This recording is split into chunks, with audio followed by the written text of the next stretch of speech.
Assalamualaikum warahmatullahi wabarakatuh. Perkenalkan, nama saya Fairuz Atifah dengan NIM 05021808 dari UT Palangkaraya. Di sini saya akan melakukan wawancara tentang mata kuliah manajemen rantai pasok agribisnis. Di sini saya sudah bersama salah satu pengusaha keripik singkong. Di sini saya sudah bersama Ibu Lucy. Berapa lama usaha keripik singkong Ibu ini sudah berjalan? Sekitar 5 tahun sejak pandemi. Kalau untuk bahan baku ini Ibu dapat di mana ya? Saya dapat dari toko langsung, tapi kalau mereka lagi tidak ada bahan baku atau penjualnya, saya akan berbagi susu. Bagaimana cara singkong tersebut sampai ke tempat produksi? Itu diambil sendiri atau diantar?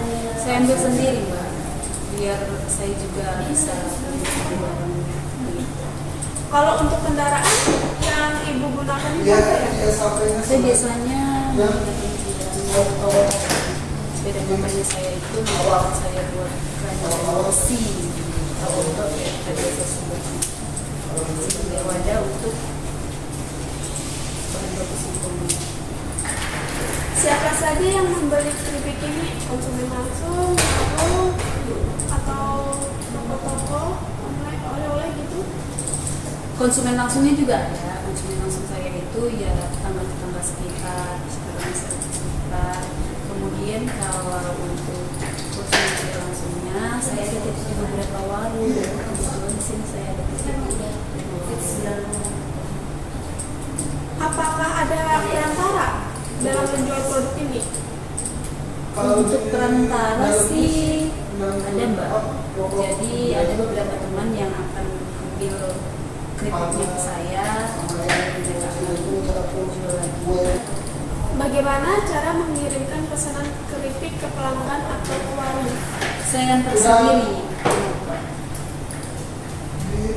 Mengapa memilih kendaraan tersebut untuk mengirim? Karena kan, Mbak, kebetulan di sini kan jalannya itu masih banyak yang rusak, kemudian segang-gangnya itu masih benar sempit. Jadi kalau pakai warung, saya rasa itu akan lebih efisien. Apa tantangan terbesar saat mengirim barang?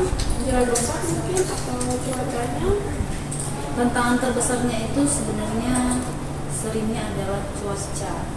Karena kita sama tahu kalau di sini itu cuacanya kadang tidak terprediksi. Ketika saya berangkat, cuacanya masih cerah, tapi di perjalanan itu bisa tiba-tiba hujan. Jadi kan saya tuh terus kalau saya lanjutkan perjalanan, terusnya bisa basah. Biasanya saya akan berbaju dulu. Kemudian juga kalau untuk jalan rusak, ini jalan rusak yang benar-benar parah, yang menurut saya sih.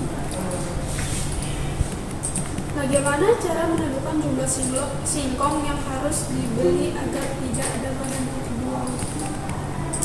Saya cara menentukannya pasti sudah saya cek secara fisiknya dulu, tidak ada singkong yang sudah lama patah. Itu biasanya singkongnya akan hitam kan. Nah, saya biasanya ambil singkong yang itu, kemudian saya juga beli sesuai dengan kebutuhan saya. Biasanya saya ambil itu 20 kilo setiap pengambilan. Bagaimana cara mengemas produk di kendaraan agar keripik tetap utuh dan tidak lembut? Yang pertama itu saya masukin dulu ke kemasan plastik bening, kemudian saya pastikan udara juga tidak masuk ke dalam. Setelah itu, setelah dia sudah berbentuk bungkusan kecil-kecil, saya akan packing masukin ke dalam box sesuai dengan jumlah yang dipesan oleh mitra ataupun pelanggan saya. Nah, setelah itu nanti baru saya, kalau perjalanannya misalnya jauh, baru saya berikan ini perkat agar tidak ada ruang kosong begitu. Jadi ketika dalam perjalanan tidak ada ruang kosong yang bisa membuat keripik itu bergerak dan tidak remuk. Kemudian setelah itu nanti akan saya box itu akan saya masukkan ke dalam keranjang saya, kemudian akan saya antar ke pelanggan. Dan Untuk contoh keripik saya itu ada seperti ini. Menarik ya.